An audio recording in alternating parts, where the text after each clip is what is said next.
Hola chicas, muy buenas tardes tengan todas ustedes. El día de hoy, 7 de noviembre del 2020, pues eh, eh, nosotros en mi familia, Tobar Jari y yo, cumplimos una semana de la partida de mi mamá de este mundo, ¿verdad? Y para nosotros no ha sido un proceso fácil. Sin embargo, yo quiero compartirles la palabra del día de hoy que he titulado Deprimidos. Ciertamente mi carne, ¿verdad? El cuerpo que yo tengo, mis ojos están tristes que no volverán a verla, mi conciencia de pensar que ya está muerta, que ya está bajo la tierra, eso es una idea que carcome el alma, pero que viene de mi cuerpo. Entonces, a mi cuerpo lo he podido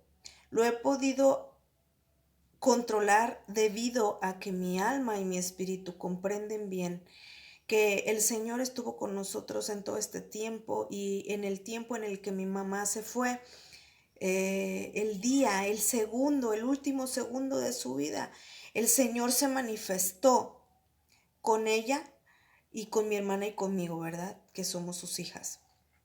Entonces mi alma y mi espíritu pueden tener esa paz que me ayudan a controlar las reacciones normales de mi cuerpo doliente porque la mujer que me dio la vida ya se ha ido.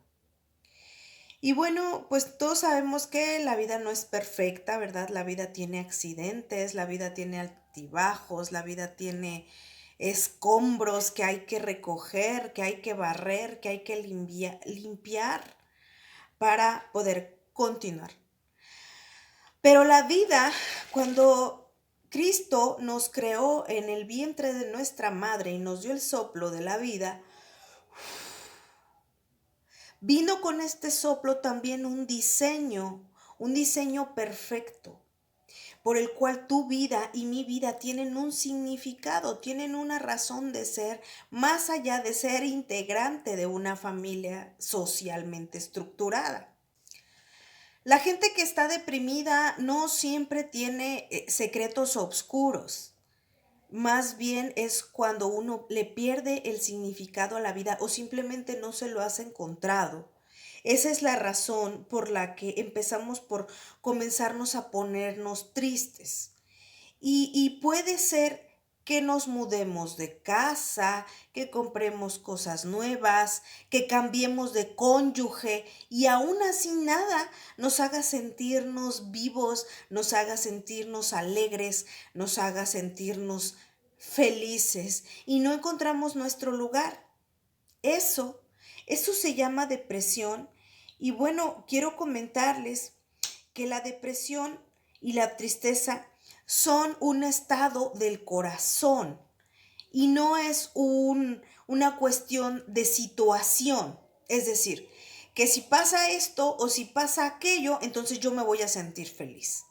No, la tristeza y la depresión es algo que corresponde al corazón, no a una situación. Y quiero decirles que hace 10 años, en diciembre del 2010, yo perdí a mi padre y hasta ahora me vengo a dar cuenta que yo me enfermé de una fuerte depresión. Y exactamente esto que comenté, eso hice yo. Me divorcié, cambié de cónyuge. Al cambiar de cónyuge, cambié de domicilio, pero 15 días. Y en esos 15 días me regreso a mi casa.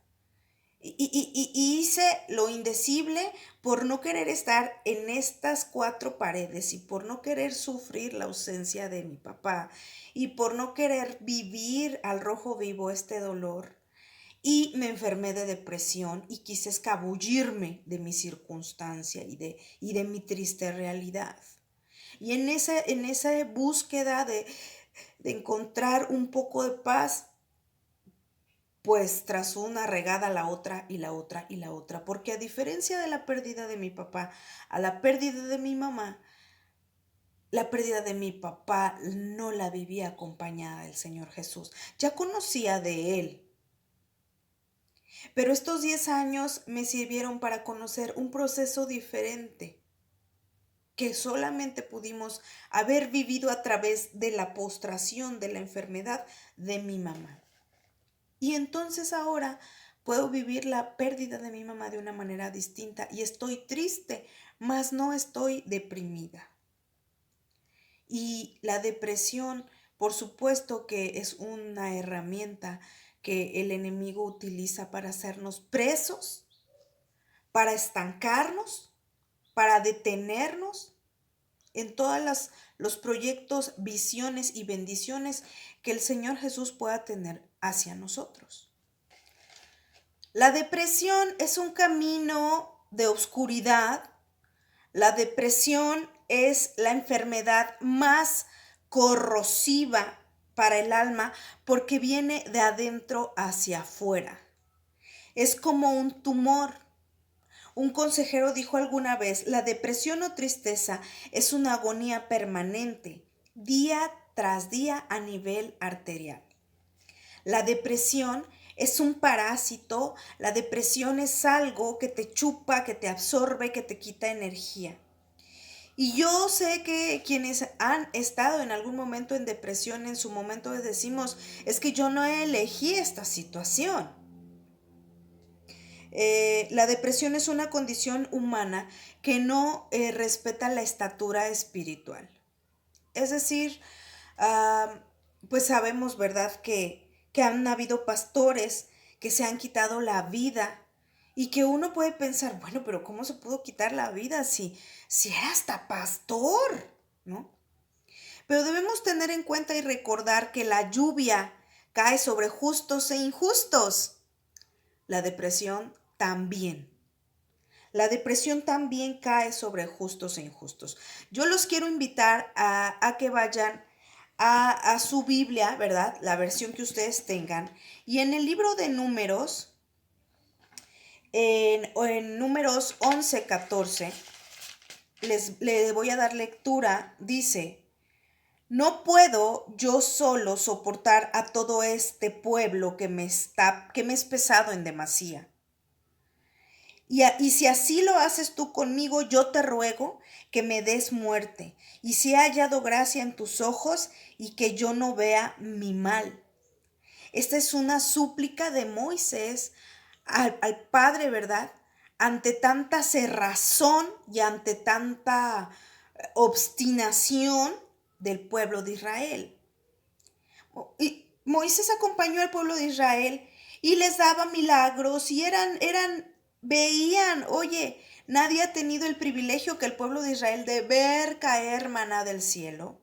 Ahora sí que, como dice el dicho, ¿verdad? Ni viendo, ni viendo. O sea, nosotros decimos que como Santo Tomás hasta no ver, no creer, pero el pueblo de Israel era peor todavía, porque veía y no creía. Entonces Moisés, lleno de hartazgo, le suplica al Señor la muerte. Le dice, ¿sabes qué? En serio, yo ya no puedo con esta gente. No puedo soportar solo a todo este pueblo que me es pesado en demasía. Dicho en otras palabras, en mis palabras, mejor no lo van a querer saber como yo lo diría, ¿verdad? Entonces, vemos a un Moisés harto, fastidiado, cansado, hasta el deseo de la muerte. Y bueno, ese es el meollo del por qué estás triste, si es que estás triste, por qué te pasa lo que te pasa cuando estás en el hospital, por qué.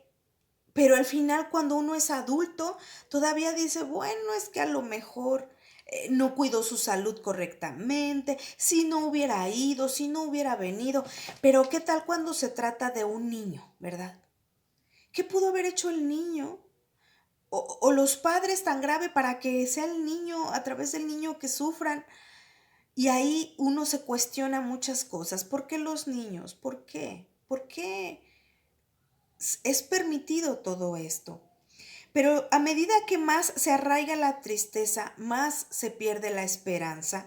Y sin la esperanza y sin el ancla de la fe, es difícil revertir la situación. El mismo Señor Jesús le preguntó, Padre, ¿por qué me has abandonado? ¿Por qué? ¿Por qué? ¿Por qué me has abandonado? Y fíjense, ni Job ni Jesús obtuvieron respuesta del Padre. ¿Por qué me has desamparado? Job, si ustedes leen el libro de Job, a lo largo de todo el libro no encontró respuesta. Todo parece indicar que se fue sin encontrar una respuesta. Nunca supo por qué y no estaba mal preguntar por qué. El problema, el problema es pensar que nos merecemos una respuesta de parte de Dios, que Él nos debe una respuesta. Ese es el problema. Tú puedes preguntar lo que tú quieras.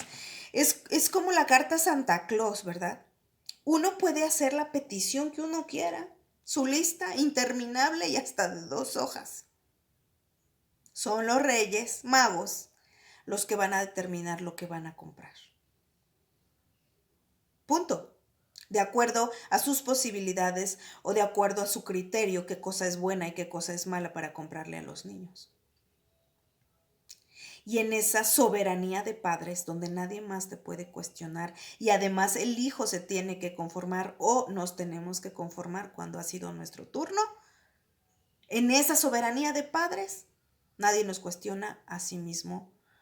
Nosotros podemos preguntar, pero no podemos pretender que Él tiene la obligación de responder, porque Él es soberano por sobre todas las cosas, por sobre toda la eternidad, por sobre todos los tiempos y por sobre todas las circunstancias. Y cuando no encontramos respuestas, cuando cerramos nuestro corazón y no preguntamos, sino que exigimos una respuesta. Nosotros no somos quien para exigirle una respuesta a Dios. Dios sabe que no te dará más carga de la que tú puedas soportar. Ahora les voy a mencionar a otro hombre, ¿verdad? Del Antiguo Testamento. Este es Elías. En Primera de Reyes 19:4 nos dice: y él se fue por el desierto un día de camino y vino y se sentó debajo de un enebro y deseando morirse, y repito, y deseando morirse, dijo: basta ya, oh Jehová, quítame la vida, pues no soy yo mejor que mis padres. Y echándose debajo del enebro, se quedó dormido, y aquí luego un ángel le tocó y le dijo: levántate, come. ¿Verdad? Aquí vemos entonces a un Elías suplicando por la muerte también. Sin embargo, ¿verdad? Los dos tipos tocaron fondo, Moisés y Elías. Y Dios se reunió con ambos en el monte de la transfiguración, los dos que tocaron un fondo de la melancolía más absoluta, fueron a la cima de la montaña más alta y tuvieron el privilegio que jamás ningún otro ser humano ha tenido, que ha sido estar a la par del Señor en el monte de la transfiguración. Ahí estaban aquellos dos potenciales suicidas. Yo quiero decirles que yo no atenté contra mi vida de forma concreta. Sin embargo, en aquel tiempo, cada fin de semana yo me iba a tomar hasta embriagarme. Y cuando ya me había embriagado, vomitaba. Y ya cuando tienes el estómago vacío, volvía a ingerir. Además, a mí, yo padezco la garganta muy continuamente, no me gusta lo helado, no lo soporto. Y además lloviendo, pues me tomaba la cerveza helada en el estómago vacío, recién lastimado. Y aún así, y yo, claro que por supuesto que dentro de mí pensaba, pues sí me tengo que morir. Entonces, la depresión siempre como que el momento cumbre, pues es los que llegan a suicidarse en definitivo. Y los que de manera consciente no lo hacemos, pero atentamos contra nuestro propio yo, contra nuestra propia integridad, es una clave muy clara de la depresión. Entonces ahí estaban ellos. Y bueno, los dos tuvieron ganas que el Señor los matara, ¿verdad? Que el Señor les quitara la vida, pero ninguno atentó totalmente contra su vida. Pero hay otro hombre en la Biblia, ¿verdad? Que nos supera de sobremanera y él se llama Job, ¿verdad? Job fue un hombre que yo me imagino debió haber sido inteligente para haber realizado riquezas, ¿verdad? Y perdió esas riquezas y también perdió a la familia y en la primera etapa se quedó solamente con la esposa. Pero ya en la siguiente etapa la esposa le dijo, maldice a tu Dios y muérete. Y bueno, pues la esposa muy cariñosamente también lo abandona. Y Job superó las pérdidas físicas, lo mismo las materiales que las familiares. Job lo superó. Lo que a él verdaderamente le preocupaba era la falta de respuestas, porque él sabía que no estaba en pecado, que no la había regado, no entendía por qué. ¿Por qué? Y quiero decirles que a él le molestaba no entender, saber por qué pasaba lo que pasaba. Y muchas veces nosotros nos preguntamos por qué, ¿verdad? Y yo creo que esta palabra va con mucha dirección al corazón de mi hermana Maylek Tobar. Cuando yo estoy estudiando para compartir esta palabra, descubrí, May, la respuesta a tus preguntas de tantos años. Mi hermana y yo somos tan parecidas y a la vez somos distintas en algunas cosas. Una de ellas es esto. Una de ellas es, pues le pasó a mi mamá lo que le pasó y yo soy o intentaba ser un poco más práctica y decirle, tenemos que organizarnos, no sabemos cuánto tiempo nos va a ocupar esto, para no desgastarnos, para poder resistir, para poder aguantar. Y ella llora y ella quiere quedarse ahí de sol a sol con mi mamá y ella, sobre todo, siempre, siempre, siempre fue pasando el tiempo y ella siempre hasta... Todavía hace 8 días que mi mamá vivía, preguntaba por qué. ¿Por qué a mi mamá? ¿Por qué a nosotros? ¿Por qué a ella? Quienes tuvieron la posibilidad de conocer a mi mamá, en verdad les digo que fue una mujer buena, cuya principal característica fue la bondad.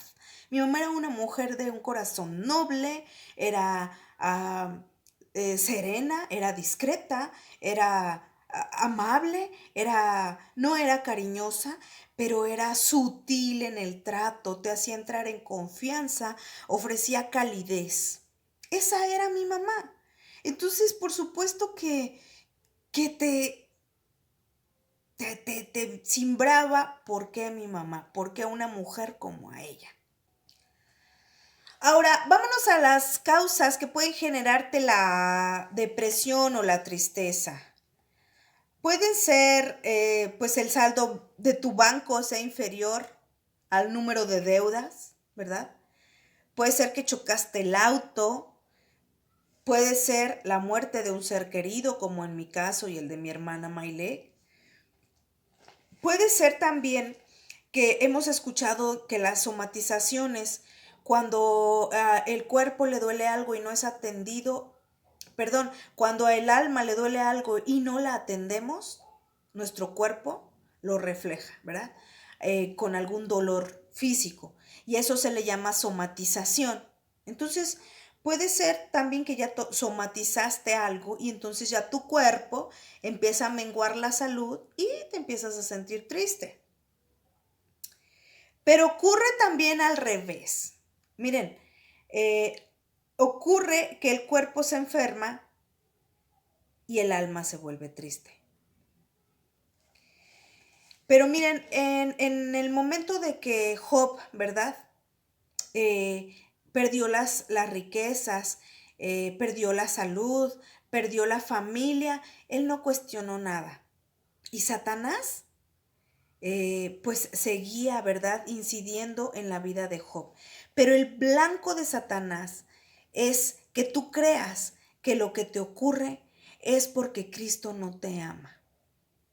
Ahí, cuando tú rechaces esta idea, cuando tú, por sobre todo lo ganado, o por sobre todo lo perdido, por sobre todo lo sufrido, o por sobre todo lo gozado, puedas seguir reconociendo en tu corazón que Cristo te ama, que está contigo, que te va a ayudar y que no te va a dar una carga más pesada de la que tú tengas. Cuando tú manifiestes así tu vida, entonces todo lo sufrido y todo lo recorrido